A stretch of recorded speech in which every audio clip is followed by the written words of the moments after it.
Bismillah, Assalaamu calaykum waraxmatullaahi wabarakaatu. Maanta halkan waxaan ka bilaabi doonaa cashirka cusub ama kooraska cusub ee Camtasia Studio kaasi oo aan eegi doono version-kan 2019. Camtasia Studio sidaad ka aragtiin title-ka hooseba waa screen recorder and video editing buu leeyahay. Camtasia Studio waa ka ugu caansan ee lagu duubo cashirada iyo lecture-rada la bixinayo computer-ka dhexdiisa ama qaabka online-ka lagu bixiyo ama video ahaan lagu bixiyo. Waxyaalo hordhac haddaan u sameyno oon faalla ka bixino software-kan Camtasia baa la yidhahdaa. Formerly-na waxaa loo yaqaanaa Camtasia Studio. Waa software suite weeye ama waxa sameeyey soona saaray shirkadda la yidhaahdo Smith. Waa creating video tutorial, waa sameynta cashiro tutorial ama video ah. Sidoo kalena waxaad soo present gareyn kartaa screen-kaaga oo wax kasta oo screen-kaaga ku duubaysid ayaad ku soo bandhigi kartaa.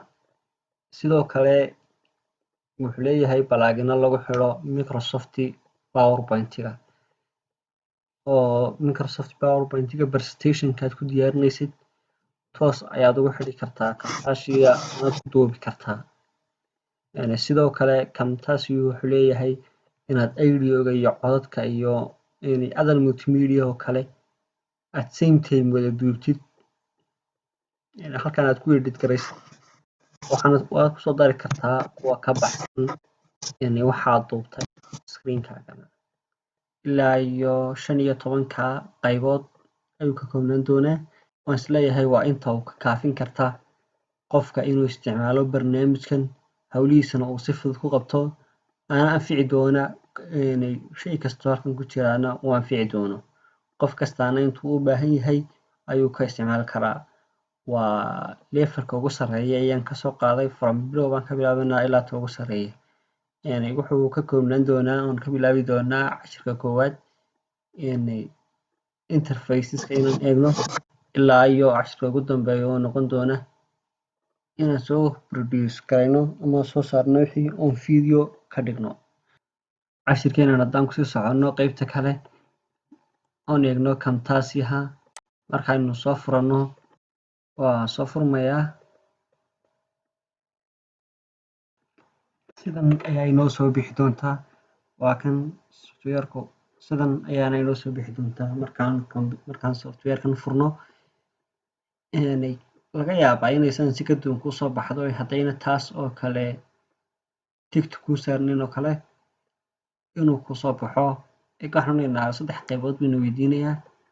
Wuxuu leeyahay ma project cusub baad bilaabaysaa, ma screen-kaad record garanaysaa mise mid hore oo mar hore aad duubtay ayaad inaad wax ka qabatid oo dib u soo furatid rabataa. Waxaan odhanaynaa inaku mid cusub ayaan bilaabaynaa. Sidan ayaa inoo soo baxaysa. Muuqaalkiisa hore sidan ayuu eegyahay Camtasia Studio 2019 iyo kuwa u dhowdhowba wallow kuwii ka horreeyay muuqaalku in yar ka yara duwanaa oo qaybaha qaar halkan oo kale kuwaasoo kale ay san u taxnaayeen. Laakiin by the way muuqaalkiisa hore san buu eegyahay 2019-ka 20-guna waa la mid. Waxa uu leeyahay marka uu ku soo baxo sidan ayuu eegyahay muuqaalkiisa hore waa 2019-ka wallow kuwii ka horreeyay waxyaabo yaryar difference yar jiray oo mararka qaarkood oo kale kuwan ay sidaa u taxnaayeen. Waxoogaa ayay kala duwan yihiin laakiin 2019-ka san buu eegyahay iyo kuwa ku dhowdhowba 2020-guna waa la mid uun. Qaybtaa sare menu bar-ka baa la yidhaahdaa. Halkan waxaa ku xiga recording button-kii aad screen recorder ka samayn lahayd. Mid kastina markaad saa u dul saartid functions-ku qabto iyo waxyaabaha ayaa ku soo baxaya. Qaybtan middle-ka waxaa ku jira canvas-kii waa qaybta aad ku shaqayn aad ka arki doontid waxyaabaha aad qabanaysid.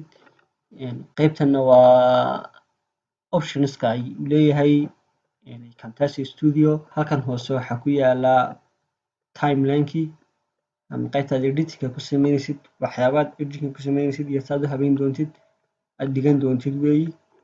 Wuxuu leeyahay toolbarskan yar xaggan isna buu leeyahay lagu shaqeyn doono waxaad ku dhigi doontid. Halkan waa qaybaha iyo timelineka siduu u samaysan yahay. Halkan waxa uu leeyahay